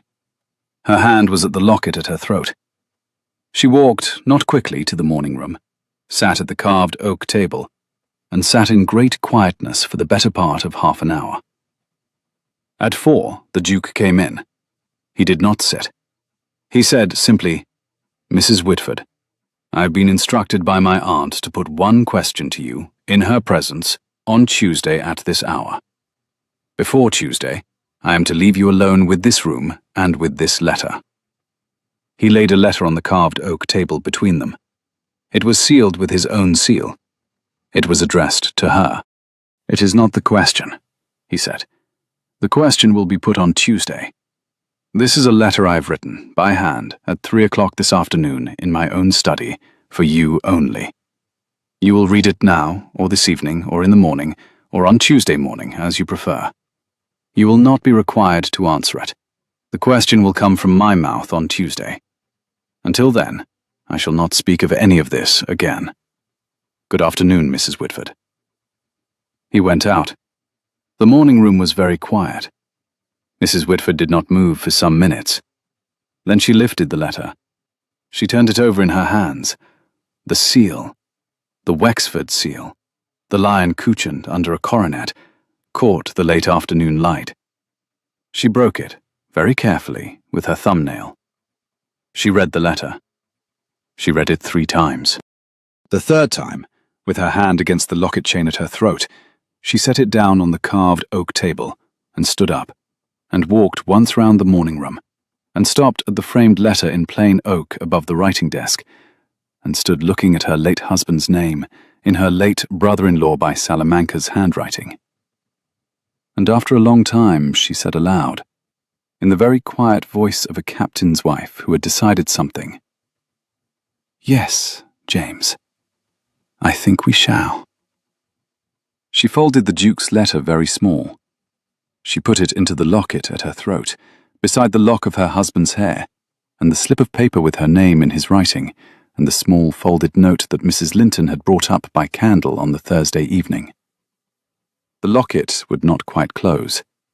She held it shut with her thumb. She went out to fetch her son from the kitchen.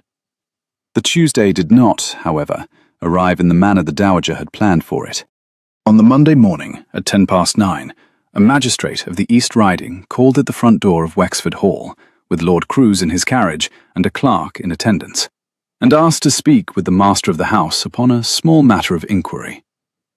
The Duke was at his desk, writing in his own hand the third draft of the letter the Dowager had instructed him to produce on the Sunday. He came out at once. Lord Crews did not, on this occasion, smile. He inclined his head with the civility of a man who had decided that smiling was a luxury for those who had not yet been outmanoeuvred by a letter to the court journal. The magistrate was a Mr. Pellet, a thin, elderly gentleman whom the Duke had known since boyhood and who had been godfather to Henry. He stood on the carriage drive with his hat in his hand and explained that Lord Crews had laid a complaint that morning concerning a boy of 6 named Thomas Whitford, asserting the child was being kept in conditions Crews called morally injurious, and requesting that the boy be removed to the workhouse at Beverley, pending an inquiry. Mr. Pellet added that he had come in person to discharge the duty Crews had pressed on him, and to ensure no one was treated with less consideration than the matter demanded. The Duke of Wexford was, by long training, a man who did not raise his voice. He did not raise it now. He said only, "Mr. Pellet, I am very glad you have come yourself. When you step in, bring the clerk. Crews, you will, on this occasion, wait in the carriage. You have made the complaint. The magistrate will hear my answer. You will not.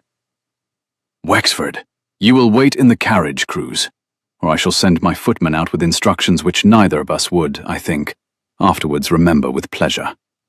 I shall send word when Mr. Pellet has heard me. In the meantime, you may exercise the horses up and down the drive at such pace as does not, in my groom's judgment, injure them. The horses are not, you may be relieved to learn, a subject on which I shall require you to consult either me or the magistrate or the parish overseer. They are entirely your own." Lord Crews opened his mouth. He closed it. He sat down in the carriage. The footman had, in fact, come out by the time he sat down. The door of the carriage was shut behind him with great civility by Mr. Brent, the under-butler, in whose face there was, just visibly, the particular composure of a man who had been hoping for the door to be shut for a very long time. The Duke took Mr. Pellet and his clerk into the library. He set Mr. Pellet by the fire. He stood. He spoke for 26 minutes by the clock. He named Captain James Whitford of the 23rd Foot. He named the action at the Lesser Arapiel. He named his brother Henry, whose horse had been killed under him, and whom Captain Whitford had carried out under musket fire. He named the second sortie, and the young ensign, and the captain not returning. He named the framed letter in plain oak above the writing desk in the morning room, which Mr. Pellet was welcome, in the next hour, to walk through and read. He named the annuity the family solicitor was now drafting, and the cottage at Ravensgate, and the schooling, and the court journal paragraph he had himself written on the previous Thursday. He named, at the end of it, the engagement, provisional upon the lady's consent, to be put to her in the small green saloon at 4 the following afternoon in the Dowager's presence, between himself and Mrs. Sarah Whitford. He laid the third draft of the letter for the court journal on the side table. He laid the solicitor's covering note beside it. He stepped back. Mr. Pellet read the documents in silence. He looked at the framed letter in plain oak. He said, quietly, that he had known the Wexford house since he was 8, and that no part of Crews's complaint would survive the smallest inquiry in the light of those papers. He undertook to file a brief report stating the complaint had been found without foundation, to name Captain Whitford and the action at the Lesser Arapiel, and to write privately to the Bishop of York before dinner, so that when the inevitable clergyman's letter arrived, the bishop would have a magistrate's note to place beside it. The Duke thanked him plainly. Mr. Pellet, before he rose, asked one further question, gently, as an old friend may. The lady, he observed, had not yet been asked. Was the Duke entirely certain that he wished to ask her? He had, by Mr. Pellet's count, known her 6 days. The Duke said only that he was certain, and that the 6 days were not, on this occasion, the relevant measurement. Mr. Pellet smiled, very slightly, for the first time that morning. He remarked that the Duke's brother Henry had once told him that he had asked his Eleanor inside a fortnight, and had known the answer inside a week, which Mr. Pellet had at the time judged a young man's flippancy, and had since revised. He instructed the Duke to put the question on Tuesday at 4, with his blessing, and to expect him at the wedding breakfast. Then he went out to see Cruse off the premises himself. Lord Cruse was, indeed, seen out, by Mr. Pellet himself, in the carriage drive, in a brief private conversation which lasted 3 minutes, and at the end of which Lord Cruse did not, by general report, sit upright in his carriage as it rolled down the avenue. He did not call again at Wexford Hall. He did not write a third letter to the Court Journal. He did not, that autumn, attend the Yorkshire vote on the Reform petition, having been called away, it was reported, on a small matter of family business in Northumberland. The county, which had a long memory, drew its own conclusions. The Dowager arrived at 2:30. She heard the morning's account. Then she said, "Adrian, we shall advance the schedule by 1 day. The question will be asked at 4 this afternoon, and not on Tuesday. The matter is now in the Court Journal. The matter is now in the magistrate's bag. The matter is now in the bishop's post. The lady will be asked before sundown, but not before I have told her, in my own voice, exactly what she has been spared this morning. She will not be left in this house another night without knowing whether she stays as my niece or leaves as Mrs. Whitford. Ring for her, Adrian. The small green saloon. At 4. It was 4 when she came in. She had been told only that the Dowager wished her in the small green saloon at 4, and that the Duke would be present. She came in with her hair very neat, her dark plum gown brushed, her white apron taken off, and the locket at her throat closed at last around the small folded papers that had not, the day before, allowed it to. Thomas was in the kitchen with Mrs. Linton, eating his 4th saffron roll of the afternoon and asking, with the full freedom of a 6-year-old to whom the rule had been changed, for a 5th. Mrs. Whitford curtsied at the doorway. She did not, this time, look at the floor. She looked at the Dowager. The Dowager nodded, very slightly. Mrs. Whitford came in and sat in the small carved chair the Dowager indicated. The Duke stood by the writing desk. He pressed his thumb, exactly once, against the signet ring on his left hand, and then, with deliberation, set both hands flat against the wood and did not press it again. The Dowager began plainly. She would be brief. The magistrate had called that morning. The matter was closed. The Bishop of York would know by Wednesday's post that there was no matter. Lord Cruse was, as of 1 o'clock, no longer a person whose opinion either this house or this county would be required to consult. She would give Mrs. Whitford the full account that evening. None of it, however, was the business for which she had been asked here. The business was the Duke's. He had leave to put a question. She would sit in the corner. She would not interrupt. If an interval were required, Mrs. Whitford had only to ask. Was she ready? Yes, Your Grace. Adrian. The Duke crossed the small green saloon. He did not, in fact, kneel. That was the action of a hero in a popular print, and not of a duke who had been taught at 12 that the body of a duke does not bend except in the saddle, and Mrs. Whitford would not, he had decided some hours ago, want to be asked that way. He drew the small carved chair opposite hers 6 inches closer. He sat. He took, very carefully, her right hand in both of his. Mrs. Whitford. Your Grace. Sarah. Sir.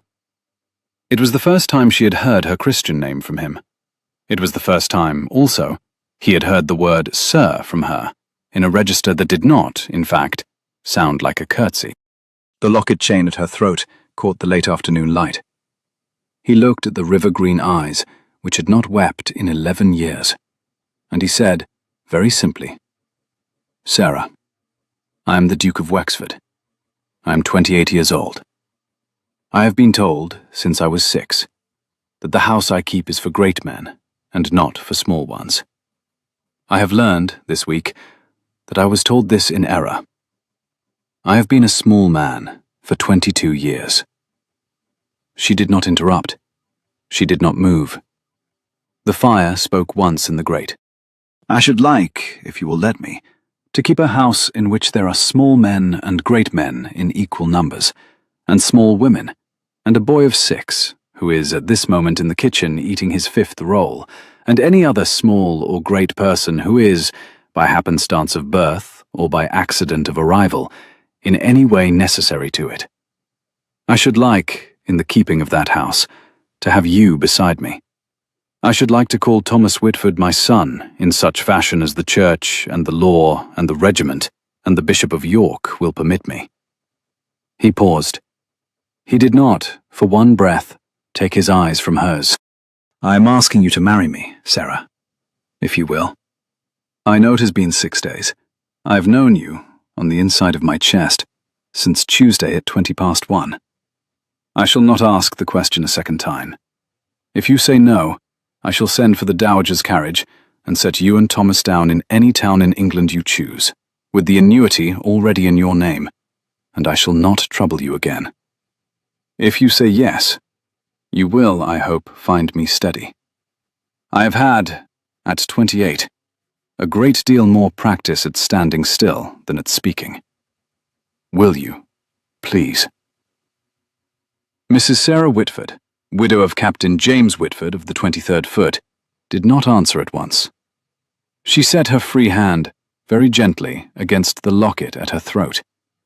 She closed her eyes for one moment. She opened them. She said, "Your Grace, Sarah, Adrian." It was the first time, in any room of the house, he had heard his own name from her. He did not move. He held her right hand in both of his. He waited. She had been a captain's wife, she told him, and a widow, and a mother, and for 3 years an under-housemaid. She had not, in any of those years, been asked a question of this shape. She lifted her free hand to the locket chain and held it. She did not know how to answer well. She knew only that she would answer truthfully. She would not weep. She had not wept in 11 years, and she would not begin now. But he must permit her, for a moment only, to say that the man whose hair was in the locket had been the kindest man she would ever know, and that she had not expected to be asked a question of this shape by any man living. The locket rose and fell once.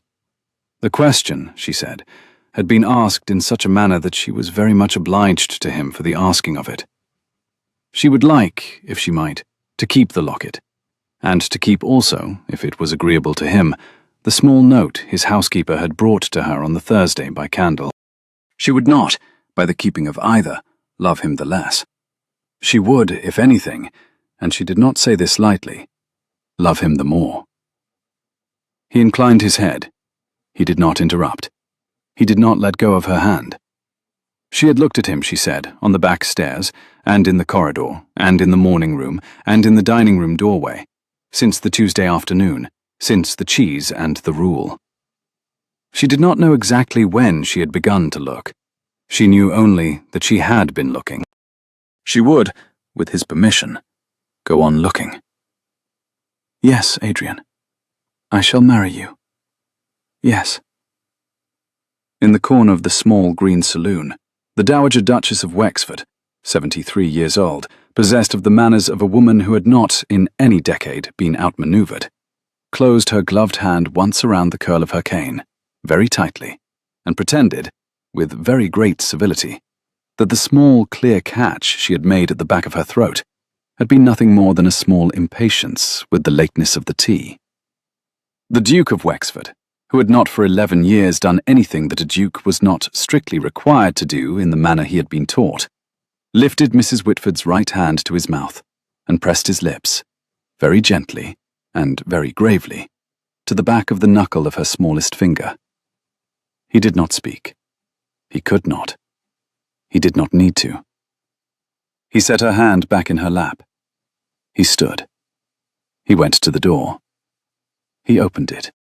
"Mrs. Linton," he said, into the empty corridor that was not, in fact, empty. "Your Grace," said Mrs. Linton, who had been waiting for some time on the other side of it with a tray. "You may bring the tea. And Master Whitford." "Yes, Your Grace. Master Whitford is in some way, Your Grace, currently engaged with his 6th role." "He shall bring it with him, Mrs. Linton. Tell him the rule is changed." "Yes, Your Grace. He knows." Thomas Whitford came in 3 minutes later with a saffron roll in his small fist. He stopped in the doorway when he saw the 3 faces in the saloon and the way his mother was holding her hand. He did not, yet, understand. He looked at the Duke. The Duke looked back at him.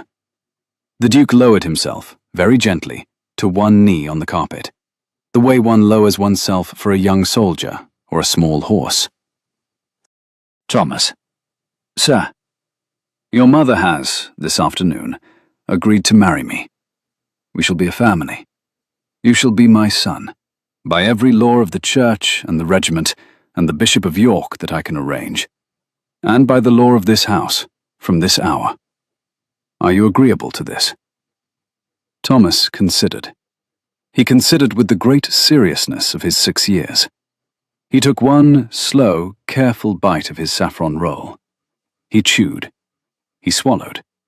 He set the roll down on the small green sofa very precisely, and laid both his small hands flat against the lap of his breeches. "Sir, yes, sir. I am very agreeable. May I tell Mrs. Linton?" "You may, Thomas." "And, sir, may I tell the under-butler? He was very kind to me on the Tuesday." "You may tell every member of the household, Thomas, in any order. You may even, if you like, tell the rooks." "Sir," said Thomas. "Thank you, sir. I shall." He picked up his saffron roll. He went very gravely out of the small green saloon at a pace appropriate to the bearing of a great announcement. The dowager, in the corner, made another very small, clear catch at the back of her throat, which she did not, in this household, ever afterwards acknowledge. The Duke of Wexford pressed his thumb against the signet ring on his left hand. He did not press it in apprehension. He pressed it in the slow, steady way of a man who had at last, after 22 years, found a thing in his own house to be entirely glad of. They were married on the 18th of December in the parish church of Wexford-le-Moors. The dowager sat in the front pew, Mrs. Linton in the pew behind. Mr. Brent, the under-butler, held a basket of saffron rolls just outside the porch for the children of the village. Thomas Whitford acted as the only attendant, in a small, dark blue jacket, whose elbow had been repatched for the occasion. Mr. Pellet, the magistrate, stood as one of the witnesses, and Henry Sefton, who had come north from Cumbria with his Eleanor and the children, because his elder brother had written to ask him to, as the other. The Bishop of York performed the service. He had read the magistrate's note. He had read the court journal paragraph in which Captain Whitford had been named. He performed the service slowly, with the courtesy of a man who had been moved by something he had not expected to be moved by. And at the moment in which he was required to pronounce the Duke and the new Duchess man and wife, he set one hand for a moment, almost without thinking, on the small, fair head of the boy, who was standing between them with a saffron roll wrapped in a clean handkerchief in his pocket, against the cold. That evening, in the morning room with the curtains drawn against the December wind, the new Duchess of Wexford sat on the window seat with her son on one side and her husband on the other, and read aloud the 7th and 8th and 9th of Henry Sefton's letters from Spain. The locket at her throat lay open against her collar. The framed letter in plain oak hung above the writing desk. The fire was warm. Mrs. Linton, who had brought up a tray of saffron rolls and a jug of milk for the boy, paused in the doorway as she withdrew, looked once at the 3 figures on the window seat, and went away down the corridor without making a sound. In the kitchen, Davy the stable boy's grandson, who was 9 and who was, by long-standing village tradition and by the strict new rules of the house, permitted to ask for anything he wanted at any hour, was eating a saffron roll on the corner of the deal table, swinging his legs, and being given by the second cook a precise account of the morning Thomas Whitford had been pulled out from beneath the south dining room table by the present Duke, and of what had been done about it, and of what had been done about the rule which had put him there. The corridor outside the morning room was long and warm, and lit by candles which Mrs. Linton had ordered for that wing in fresh wax that morning, and was, for the first time in 22 years, a corridor in which the children of the house were permitted, at any hour, to run. A year and a fortnight after the 18th of December, in the green and gold light of an early March afternoon, with the snow gone at last from the long lawn, and the first crocuses showing under the limes, and a thrush singing in the espaliered pairs, as if he had not been told that winter was meant to last longer in Yorkshire. The Duke of Wexford was walking on the gravel drive with his wife and his son. Thomas was 7 now. He had grown 2 inches. He had read, by his own count, 3 of the 5 books on the window seat in the morning room. He carried, on this particular afternoon, his father's Spanish primer, the one which had been kept in tissue, and which had been given to him on the morning after the wedding, in the deep pocket of his small new coat. He was, by general agreement of the household, the best-tempered boy in 3 parishes. He had not, in 14 months, hidden under a table. The Duchess walked between her husband and her son. She had her hand through Adrian's arm. The locket at her throat had been opened, on the morning after the wedding, to add to its careful papers the bishop's printed marriage line, which the Duke had folded very small and given to her at the door of the morning room, with a small, precise bow that he had practiced in the corridor for some hours. The locket no longer needed her thumb to close. She had, in the course of the year, also added, by her husband's persuasion and with her own consent, a small lock of his fair sand hair, cut by Mrs. Linton with the kitchen scissors on the morning of the wedding, beside the dark lock of her late husband's. She wore the locket, as she had always worn it, against her collar. She had, in the course of the year, also wept 3 times, once at the wedding, once at Christmas, when Thomas had been given his first pony, and once on the morning in February, when Mrs. Linton had brought her tea and told her, with great pleasure and at some length, that there would be, by the autumn, a second child in the nursery, whose existence the Duchess had, by Mrs. Linton's eye, not yet entirely realized. She had not, in any of those weepings, been ashamed of them. The Duke pressed his thumb, very gently, against the signet ring on his left hand. He pressed it in the slow, steady way of a man taking a measurement of a thing he was content with. He had pressed it, in this fashion, 3 or 4 times a day for 14 months. At the corner of the gravel drive, where the avenue of limes turned toward the kitchen wall, Thomas paused. He pulled the Spanish primer out of his pocket. He set his small finger on a line. "Papa," he said, "I have a word." "Yes, Thomas?" "It is the word for thank you." "Is it?" "Gracias, Papa. It is gracias. I asked Mamma yesterday evening. She said it was the right word. She said, Papa, she said—" Thomas hesitated, and then, with the careful precision of a 7-year-old soldier reporting to a colonel, "She said Papa James used it every day, sir. Every day to the men of the company. Gracias, she said, he said. I should like to use it also." "You shall use it, Thomas." "Papa." "Yes." "Gracias, Papa." "For what, Thomas?" Thomas considered. He looked at his mother, and at the long lawn, and at the limes, and at the kitchen wall over which a thin curl of saffron-scented steam was rising from the proving pans inside.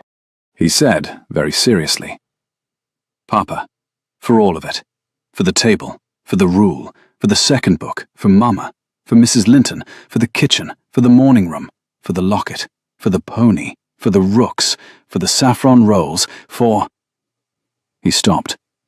He looked very gravely up at his father. For all of it, Papa. I do not know, yet, the Spanish for all. But it is all. The Duke of Wexford set his hand for a moment on the small, fair head of his son. He did not, on this occasion, speak. He did not need to. The Duchess, at his arm, did not speak either. The thrush sang once again in the espaliered pears. A small wind moved in the limes. From the kitchen wall, faintly, came the sound of Mrs. Linton humming the way her mother had hummed when she was rolling out pastry, 23 years ago, on a Wednesday afternoon, in front of a boy of 6 who had been told, that afternoon, that a duke's house was for great men, and not for small ones. The boy of 6 had been very wrong, the Duke understood now. Only in the matter of the rule. The house had been, all along, for everyone.